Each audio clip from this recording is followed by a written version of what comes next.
লালু ভাইয়ের আগমন শুভেচ্ছা সনাতনী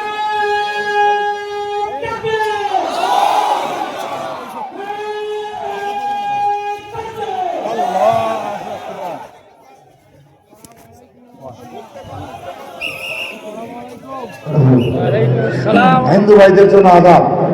কেমন আছেন আপনারা?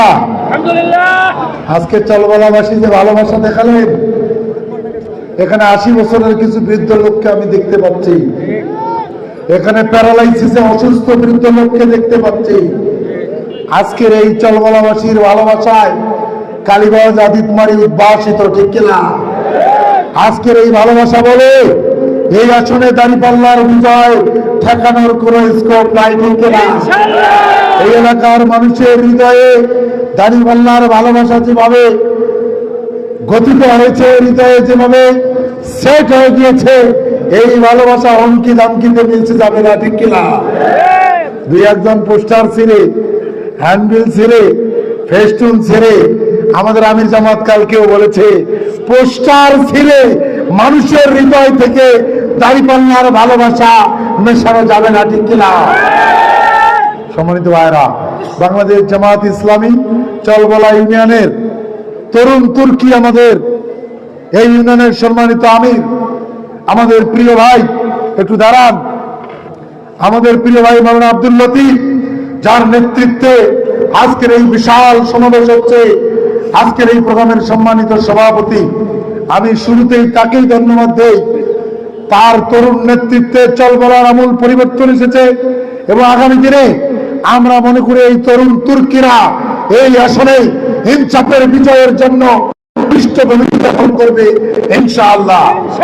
আজকের এই প্রোগ্রামের সম্মানীয় বিশেষ অতিথি, কালীগঞ্জ উপজেলার সম্মানিত আমির, উপজেলা পরিষদের আগামী দিনের সাবেক চেয়ারম্যান পদে প্রার্থী প্রিয় ভাই মাওলানা রুহুল আমিন, উপজেলা সেক্রেটারি মাওলানা জয়নুল আবেদিন, অ্যাসিস্ট্যান্ট সেক্রেটারি সাবেক ছাত্র নেতা প্রিয় ভাই মাওলানা জাহাঙ্গীর আলম, শ্রমিক কল্যাণ ফেডারেশনের সভাপতি আবুল বাশার, আদর্শ শিক্ষক ফেডারেশনের সভাপতি মাওলানা মাকসুদুর রহমান, আমাদের চলবলা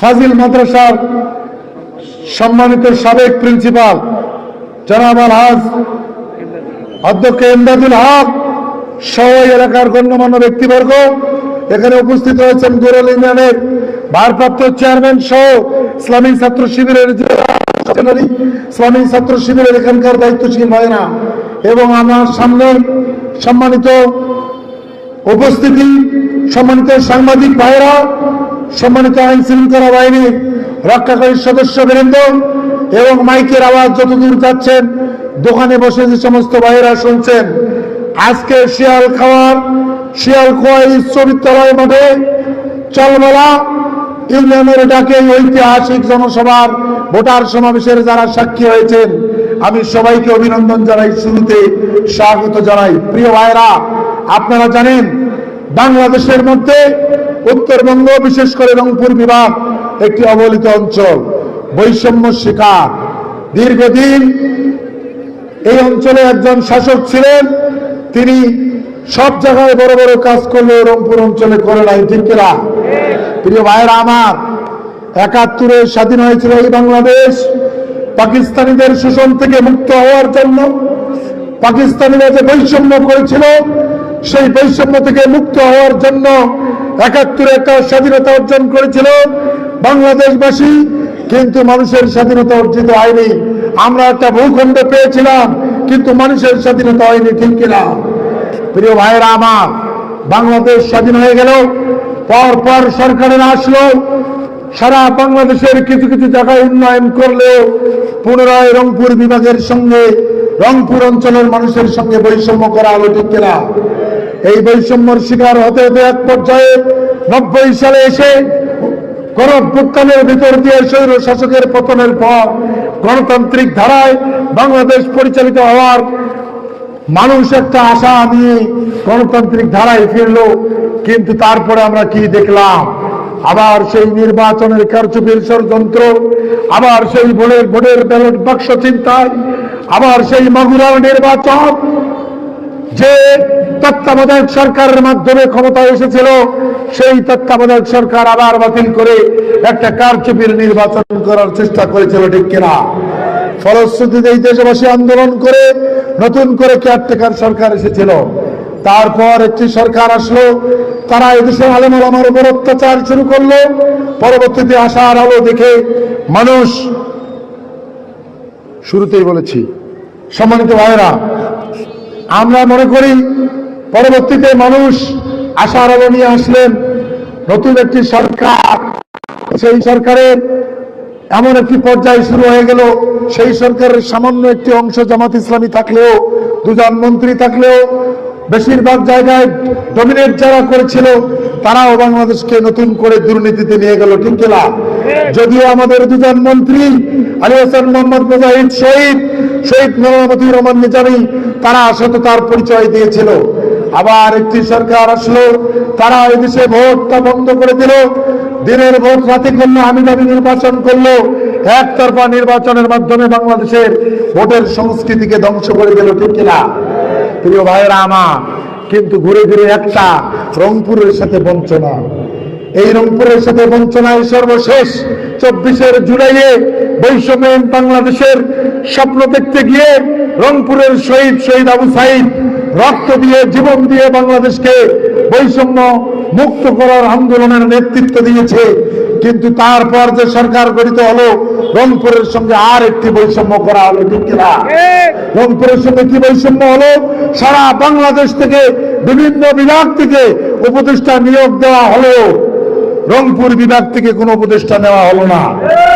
24 আন্দোলনের নেতৃত্ব দিল রংপুরের আবু সাইদ শহীদ, সেই রংপুর বিভাগের একজন ভাইকেও, আপনার একজন লোককেও উপদেষ্টা পরিষদে নেওয়া হলো না। ফলশ্রুতিতে কি হলো?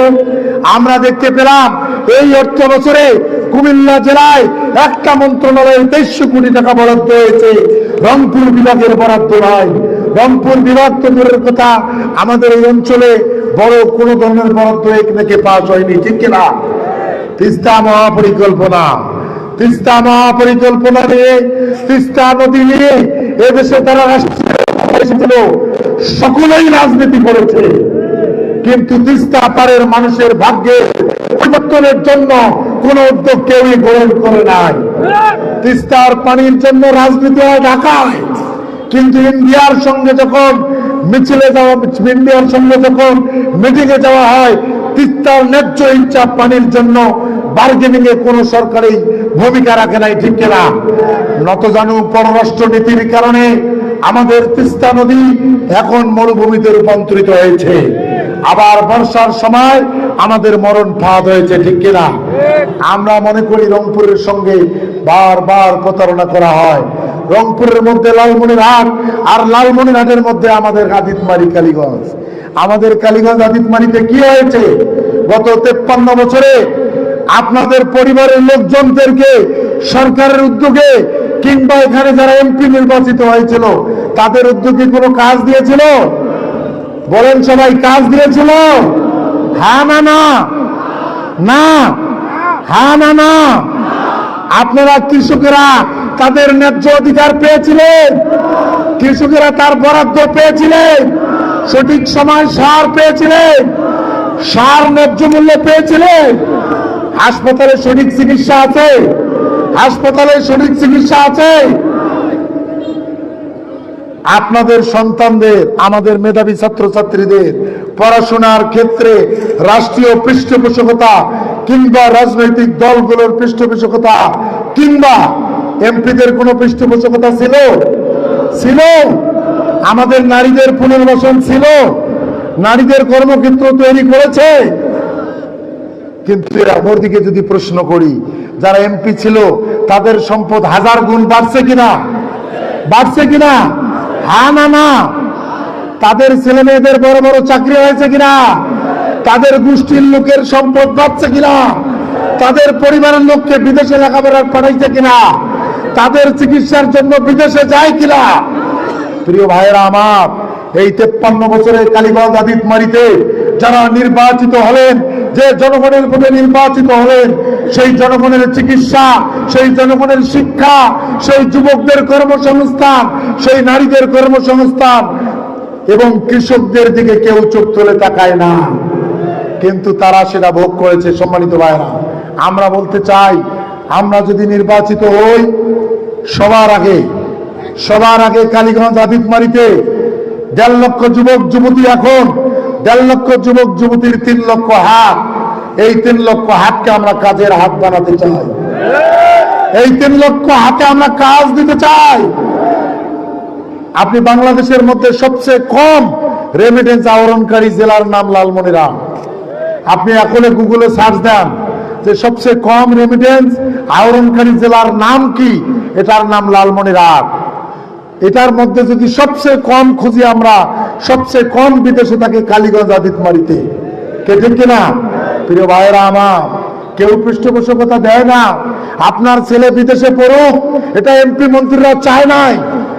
তারা মনে করেছে তারা এমপি, এক সময় তাদের ছেলে এমপি হবে, তারপর তাদের নাতি এমপি হবে।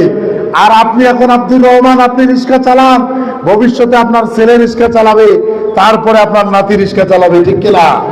প্রিয় ভাইরা আমার, এই বাংলাদেশ আমরা চাই না, এই বৈষম্যের বাংলাদেশ আমরা চাই না। আগামী দিনে যারা রিক্সা চালক, তার ছেলে যদি মেধাবী হয়, যোগ্য হয়, সে হবে কালীগঞ্জ আদিতমারির এমপি, সে হবে কালীগঞ্জের চেয়ারম্যান, সে হবে চলবলার চেয়ারম্যান। ঠিক কিনা? আমরা আগামী দিনে এই বৈষম্য দূর করতে চাই। সম্মানিত ভাইরা, আমরা এখানে প্রায় 4,26,000 ভোটার।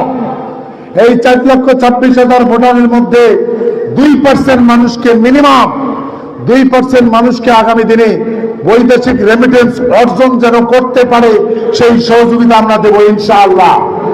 আমরা বলতে চাই, এখান থেকে যারা বিদেশে যাওয়ার মতো, তাদেরকে ট্রেনিং দিয়ে আমরা বিদেশে পাঠাবো ইনশাআল্লাহ। আর যারা দেশে থাকার মতো, তাদেরকে আমরা কম্পিউটারের প্রশিক্ষণ দিয়ে তাদেরকে আমরা ফ্রিল্যান্সিং শেখাবো। ফ্রিল্যান্সিং করে বাড়িতে বসে থেকে তারা বৈদেশিক রেমিটেন্স অর্জন করবে ইনশাআল্লাহ। প্রিয় ভাইয়েরা আমার, আমরা যুবকদেরকে বলতে চাই, প্রিয় যুবকেরা, আপনারা কাজ চান কিনা? কাজ চান কিনা? আমরা রাজনৈতিক হাতিয়ার হইতে চাই না। এই যুবকদেরকে রাজনৈতিক হাতিয়ার হিসেবে ব্যবহার করা হয়। ঠিক কিনা? তাদের দ্বারা মিছিল করানো হয়, তাদের দ্বারা মিটিং করানো হয়, তাদের দ্বারা প্রয়োজনে মারামারি করানো হয়, তাদের দ্বারা ভোট চুরি করা হয়। ঠিক কিনা? কিন্তু যুবকদেরকে কাজ দেয়নি। এখন বলতে পারেন, ভাই আপনি এমপি হলে কি জামাতের লোকজনকে দেখে দেখে কাজ দেবেন কিনা? না, আমরা জামাতের পক্ষে এমপিতে দাঁড়িয়েছি। আল্লাহ তাআলা যদি দায়িত্ব দেয়, আপনারা যদি ভোট দেন, আমরা এমপি হওয়ার পর জামাতের এমপি থাকবো না। আমরা সকল দলের, সকল পথের, সকল মতের মানুষের এমপি হব ইনশাআল্লাহ।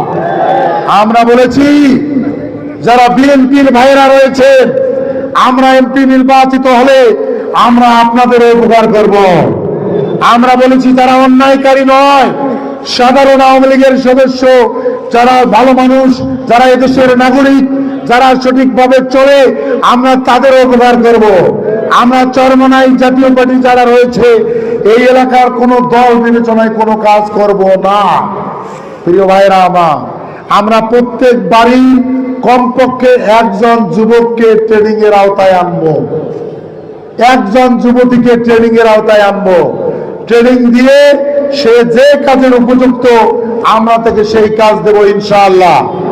আমরা বলেছি, বিদেশে যে ভাইয়েরা থাকেন, অনেকে দালালের মাধ্যমে বিদেশে যায়, বিদেশে গিয়ে অনেক কষ্ট করে। আমরা কালীগঞ্জ আদিতমারিতে আমাদের পক্ষ থেকে হেল্প ডেস্ক খুলবো। হেল্প ডেস্ক খুলে পৃথিবীর যে দেশে আমাদের এই এলাকার ভাইয়েরা রয়েছেন, তাদেরকে আমরা সহযোগিতা দেব। যে যেখানে যে সমস্যায় পড়ুক না কেন, দূতাবাসের মাধ্যমে তাদের সহযোগিতা দিয়ে তাদের সমস্যার আমরা সমাধান করবো ইনশাআল্লাহ। সম্মানিত ভাইয়েরা, আমরা বলেছি, কৃষক যারা বাংলাদেশ বাঁচিয়ে রেখেছে, কৃষকেরা হাতে সোনা ফলায়, সেই সোনা খেয়ে আমাদের দেশের মানুষেরা বেঁচে থাকে। ঠিক কিনা? বারবার কৃষকেরা বঞ্চিত হয়। এখন কৃষকেরা এখনো সার ঠিকঠাক পাচ্ছে না। ঠিক কিনা? কারা মজুত করেন? এদেশের মানুষ জানে, এদেশের মানুষ কোন স্বৈরাচারকে কখনোই গ্রহণ করে নাই, ঠিক কিনা? কারা এখন মজুত করে সারের দাম বাড়িয়েছেন, কারা হাট বাজার দখল করে নিয়েছেন, কারা বিভিন্ন হাট বাজার ডাক হইতে দেননি, কারা বিভিন্ন খাল বিল দখল করে নিয়েছেন, এদেশের মানুষ জানে, ঠিক কিনা? আগামী দিনে জামাত ক্ষমতায় আসলে আমরা যদি এখানকার দায়িত্ব পাই, কৃষক তার ন্যায্য অধিকার বুঝে পাবে ইনশাআল্লাহ। কৃষক ন্যায্য মূল্যে সার এবং তার বীজ পাবে ইনশাআল্লাহ। সরকারি ভর্তুকির জন্য সরকারি যে মালামাল কৃষকদের জন্য আসে, সে মালামাল কৃষকের কাছে পৌঁছানো হবে ইনশাআল্লাহ। সম্মানিত ভাইয়েরা আমার, আমরা নারী সমাজের জন্য বলতে চাই, প্রিয় বোনেরা আমার যারা শুনছেন এবং আপনাদের পরিবারে যারা রয়েছে, অনেকে বলে জামাত ক্ষমতায় আসলে নারীদেরকে ঘর থেকে বেরোতে দেবে না, জামাত ক্ষমতায় আসলে নারীদের লেখাপড়া বন্ধ করবে, জামাত ক্ষমতায় আসলে নারীদের কর্মসংস্থান বন্ধ করবে। অসত্য কথা, সবচেয়ে অসত্য কথা। কারণ পৃথিবীতে সবচেয়ে নারীকে মর্যাদা দিয়েছে ইসলাম, ঠিক কিনা? এরা বোকা।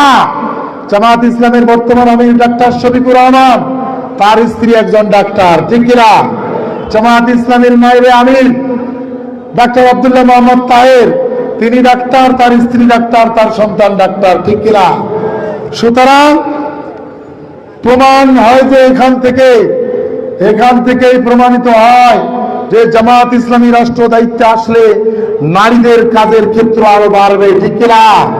প্রিয় ভাইয়েরা আমার, আমরা বলতে চাই এই আসনের জন্য আমরা যদি নির্বাচিত হই, কালীগঞ্জ আদিতমারিতে দুরারোগ্য ব্যাধিতে আক্রান্ত অসহায় হতদরিদ্র নারীদেরকে আমরা নারী ডাক্তার দিয়ে সহযোগিতা দেব।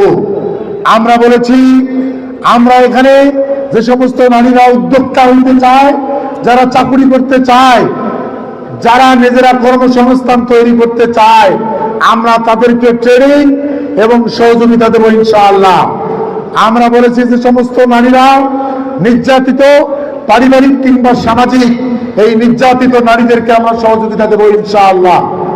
আমি ছাত্র ভাই বোনদেরকে বলতে চাই, আমাদের এই কালীগঞ্জ আদিতমারিতে 20 জন ছাত্রছাত্রী ও বিদেশি বিশ্ববিদ্যালয়ে পড়ে না।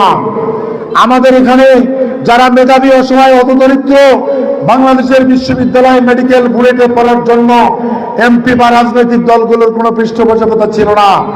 আমরা নির্বাচিত হলে আলাদা করে ইন্টারমিডিয়েটে পাশ করার পর থেকেই মেধাবী স্টুডেন্টদেরকে কিভাবে বিশ্ববিদ্যালয়ে পড়া যাবে, কিভাবে তার রেজাল্ট ভালো হবে, কিভাবে বিদেশি বিশ্ববিদ্যালয়ে স্কলারশিপ নিয়ে পড়াশোনা করা যাবে, আমরা ছাত্রছাত্রী ভাইদেরকে সেই কাউন্সিলিং এর মাধ্যমে সেই সহযোগিতা দেব ইনশাআল্লাহ। আমি বলতে চাই, আমরা যদি নির্বাচিত হই, আল্লাহ তাআলা যদি আমাদেরকে দায়িত্ব দেয়, দুর্নীতি আমরা চিরতরে বন্ধ করব ইনশাআল্লাহ। আমরা বলেছি, হয় দুর্নীতি থাকবে, না হয় আমরা থাকবো, হয় দুর্নীতি থাকবে, না হয় আমরা থাকবো। প্রিয় ভাইয়েরা আমার, মসজিদের নামে 1 লক্ষ টাকার বরাদ্দ, মন্দিরের নামে 1 লক্ষ টাকার বরাদ্দ, 15% ভ্যাট আর 25% এই প্যাট, কে ঠিক কিনা? 15% ভ্যাট আর 25% প্যাট। আমরা এই প্যাট রাখবো না। যত টাকার বরাদ্দ, অত টাকারই কাজ হতে হবে। আমরা যেহেতু কোনো ঠিকাদারের কাছে টাকা নেব না, কোন রাস্তায় টাকা নেব না, কোন এলজিবিতে টাকা নেব না, কোন সড়ক জনপথের টাকা নেব না, কোন পানি উন্নয়ন বোর্ডের টাকা নেব না, কোথাও চাঁদাবাজি করবো না, 1টি টাকাও নেব না, কাউকে 1টি টাকা নিতে দেব না। কোন ঠিকাদারকে কালীগঞ্জ আদিতমারিতে 1টি টাকাও দুর্নীতি করতে দেওয়া হবে না। প্রিয় ভাইয়েরা আমার, আমরা প্রত্যেক বছরে 1 বছর পর পর অথবা 6 মাস অন্তর অন্তর গণশুনানি করব। কি করব? গণশুনানি করব। এলাকায় যা উন্নয়ন হয়েছে, এইখানে দুর্নীতি হয়েছে কি না, কোন রাস্তা, কোন মসজিদ, কোন বিল্ডিং, কোন স্কুল, কোনটা কাজ হয়েছে, দুর্নীতি হয়েছে কি না, এ বিষয়ে গণশুনানি হবে। এমপিদেরকে জনগণের মুখোমুখি হতে হবে।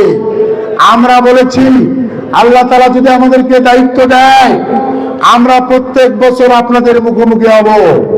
জনগণের প্রশ্নের উত্তর না দিয়ে এক পাও নড়া হবে না। কারণ এমপি তৈরি করে কারা? এমপি তৈরি করে কারা? রাষ্ট্রের সম্পদ কাদের? সুতরাং এখানে কাজ কি হবে এটাও ঠিক করবে জনগণ। আমি বলেছি 16টা ইউনিয়নে আমাদের আলাদা আলাদা অফিস থাকবে। আমরা যদি নির্বাচিত হই, প্রত্যেকটা ইউনিয়নে ওই এলাকার লোক ওই এলাকায় এমপির সঙ্গে যোগাযোগ করবে। সে এমপির পিছনে পিছনে ঘুরতে হবে না। ভোটের আগে যদি এমপির পিছনে পিছনে ঘুরে, ভোটের পরেও এমপিকে জনগণের কাছে আসতে হবে। এটি আমাদের ওয়াদা। সম্মানিত ভাইরা, অনেকে বলে আমি নাকি ভোটটা এবার ওয়েট নষ্ট করে ফেললাম। কি নষ্ট করলাম? বলে যে এমপি ভোটের ওয়েটে নষ্ট করলেন। কেন? কয় যে এমপি ভোট কি কেউ বাড়ি বাড়ি যায়? এমপি ভোট কি কেউ এরকম খুলি বাড়ি যায়? তা আমি বলি এমপি ভোট কিভাবে করে? কয় যে এমপি ভোট করে তো এলাকায় এলাকায় 2-4 জন খুঁটি বানায়, এই খুঁটি দিয়ে দিয়ে তারা ভোট করে। তো আমি বলি যে তারপরে কি হয়? তারপরে তো এমপি হওয়ার পর যোগাযোগ থাকে খুঁটির সাথে, কে ঠিক না? জনগণের সাথে কোনো যোগাযোগ থাকে না। আমরা মনে করি এমপিদের কোনো এলাকায় কোনো খুঁটি থাকবে না, এমপির সম্পর্ক থাকবে ডাইরেক্ট জনগণের সাথে, ঠিক না? 53 বছর প্রতারণা করেছে, 53 বছর। কেউ কেউ গর্ব করে বলেন এতবার এমপি ছিলাম, এতবার এমপি ছিলাম। জনগণের জন্য কি করেছেন বলেন? এই 53 বছর তারা ক্ষমতায় ছিল, তারা ভোট ভোট চাইতে আসলে কি তরুণরা প্রশ্ন করতে পারবেন না? পারবেন না? যে 53 বছর কিছুই করেন নাই, এবার আপনাদের জন্য লাল কার্ড। কি কার্ড? কি কার্ড? কেউ কেউ বলে যে আমরা তো উন্নয়ন করতে পারি নাই, তো উপকার করতে না পারলেও ক্ষতি করি নাই। আছে না নাই? আছে না নাই? প্রিয় ভাইরা আমার, আপনাকে ড্রাইভিং সিটে বসানো হয়েছিল, বাসের ড্রাইভারিতে বসানো হয়েছিল, আমরা টিকিট কেটে সেই গাড়িতে চড়ছিলাম, ঠিক কিনা? গাড়িতে চড়ছিলাম ঢাকা নেওয়ার জন্য, ঢাকা যাওয়ার জন্য। আপনি সকাল থেকে সন্ধ্যা পর্যন্ত গাড়ি একখানেই রাখলেন, গাড়ি স্টার্টই দিলেন না। সন্ধ্যাবেলা গাড়ি থেকে নামাই দিয়া বলেন আমি ঢাকা যেতে না পারলেও গাড়ি অ্যাক্সিডেন্ট করি নাই। জনগণ মানবে? মানবে? এদেরকে লাল কার্ড দেখাতে হবে। এরা বারবার বসন্তের কুকিল আবার নামছে, কে ঠিক কিনা? ওই বসন্তের কুকিলেরা আবার নামছে, ওই কাকের বাসায় গিয়ে তারা ডিম পাড়তে চাচ্ছে, ঠিক কিনা? সুতরাং আমরা কোনো ধোকায় পা দেব না ইনশাআল্লাহ। আবার অনেকে বলতেছে যে ভাই আগে তো আমরা দুর্নীতি করছিলাম, এবার আর করব না, এবার আমরা ভালো হয়ে গেছি। আছে না নাই? এরা হলো শিয়াল। এরা কি? শিয়াল। শিয়ালেরা মুরগির মিটিং ডাকে, মুরগির মিটিং ডেকে বলে প্রিয় মুরগি ভাইরা, আমরা তো আগে তোমাদের দড়ি দড়ি খাইছিলাম, আমরা আগে মানুষের ভাষা থেকে দড়ি আনি খাইছিলাম, কিন্তু এখন আমরা আমাদেরকে এবার ভোট দিয়ে নেতা বানান, আমরা আর মুরগি তো দূরের কথা গোস্ত খাওয়ায় বাদ দেব। এই লোকেরা যদি নেতা হয় কোন রকম, এরা কি মুরগি খাওয়া বাদ দেবে? গলা ধরে ধরে খাবে, ঠিক কিনা? প্রিয় ভাইরা আমার হিন্দু ভাইরা বিশেষ করে ডাক্তার সুভাষ চন্দ্র এখানে কথা বলেছেন, দলগ্রামের সভাপতি, আমার সফর সঙ্গী হিসাবে আমাদের মানিক চন্দ্র এসেছেন, আমাদের দুর্গাপুর থেকে তারা কথা বলেছে। হিন্দুদেরকে এতদিন বাঘের ভয় দেখাইছিল, কিসের ভয়? ওই যে আমাদের মায়েরা ছোট বাচ্চাকে ভয় দেখায় না, যখন ঘুম আসে না, কি বলে? বাবা কান্দিস না, চিকরিস না, কথা বলিস না, বাঘ আসবে বাঘ, এই কথা কয়া আসলের তলে ঢুকাই রাখে, ঠিক কিনা? এই নিমপাড়া বাঘ কি আজ পর্যন্ত আসছে? কেউ নিমপাড়া বাঘ দেখছে? দেখেন নাই। সম্মানিত ভাইরা, এটা হলো নিমপাড়া বাঘ। হিন্দুদেরকে এতদিন এই ঘুম পাড়ানি বাঘের গল্প দেখে তাদেরকে আসনের তলে রেখেছিল, ঠিক কিনা? আজকে আমাদের সুভাষ চন্দ্র, আজকে আমাদের মানিক চন্দ্ররা বুঝে গিয়েছে যে তারাই সবচেয়ে বেশি ক্ষতি করেছে, ঠিক কিনা? আমিরে জামাত বলেছে, আমি হিন্দু ভাইদেরকে বলি, প্রিয় হিন্দু ভাইরা, এই চলবেলা ইউনিয়নের প্রবীণ জামাত ছিল আমাদের মরুম মাস্টার আব্দুল ওয়ারেস, ঠিক কিনা? একটা হিন্দুকে সে গালি দেয় নাই, আমি প্রমাণ পেয়েছি। এখানে জামাতের নেতৃবৃন্দ রয়েছে, তারা কোনোদিন একটা হিন্দুকে গালি দেব না, তাদেরকে আপনাদের সামনে বানাই রেখেছে বাপ। সুতরাং হিন্দুরা বুঝে গিয়েছে এখন অরিজিনালে কারা বাপ। মধু থেকে মধুকে বিষ বানিয়ে আপনাদের সামনে রেখেছিল। সুতরাং আসুন, আমিরে জামাত বলেছে, জামাত নির্বাচিত হলে সংখ্যালঘু সংখ্যাগুরু থাকবে না, এদেশের নাগরিকের অধিকারের ভিত্তিতে অধিকার থাকবে, ঠিক কিনা? আমিরে জামাত বলেছে, এই বাংলাদেশে মসজিদে যেমন পাহারাদার লাগে না নামাজের সময়, মন্দিরেও পাহারাদার লাগবে না পূজার সময়। সুতরাং ঐক্যবদ্ধ বাংলাদেশ বানাতে আপনারা রাজি আছেন তো সবাই? আগামীতে এই ভয় পান নাকি কেউ? কেউ কেউ নাকি ভয় দেখায়। আমরা মনে করি যারা ভোট চোরের স্বপ্ন দেখতেছে তাদেরকে এই চলমালাবাসী সহ কালীগঞ্জ আদিতমারিবাসী প্রতিহত করার জন্য প্রস্তুত আছে কিনা? এবং আগামী দিনে ঐক্যবদ্ধভাবে কালীগঞ্জ আদিতমারিকে বিজয়ী করার জন্য ভূমিকা রাখতে রাজি আছে? সবাই রাজি আছে? জান মাল দিয়ে রাজি আছে? কারা কারা রাজি আছেন? জবাব তুলে দেখান। এই বাংলাদেশে কোনো মার্কা আছে রে? কোনছে মার্কা? কালীগঞ্জে, চলমালাতে, শিয়াল খোয়ায়, সোনার হাটে, দিল্লিতে, আর সব জায়গাতে হিন্দু ভাইদের, মুসলমানের, যুবক ভাইদের, তরুণ ভাইদের, ছাত্র ভাইদের সবাই মিলে, প্রিয় ভাইরা আমার কথা শেষ করতে চাই, আগামী দিনে ঐক্যবদ্ধভাবে কালীগঞ্জ আদিতমারি আমরা করবো ইনশাআল্লাহ, ইনশাআল্লাহ। শেষ কথা, যারা এতদিন ক্ষমতায় ছিল তারা প্রমাণ করেছে তারা মদ্দা পেঁপের গাছ। কিসের গাছ? মদ্দা পেঁপের গাছ। তারা নিজে ফুলে মোটা হয়েছে, ফল দেয় নাই, ঠিক কিনা? এই গাছ রাখতে চান? নতুন গাছ লাগাতে চান? কি মার্কা? লাঙ্গলে জমি চাষ হয়েছে, ঠিক কিনা?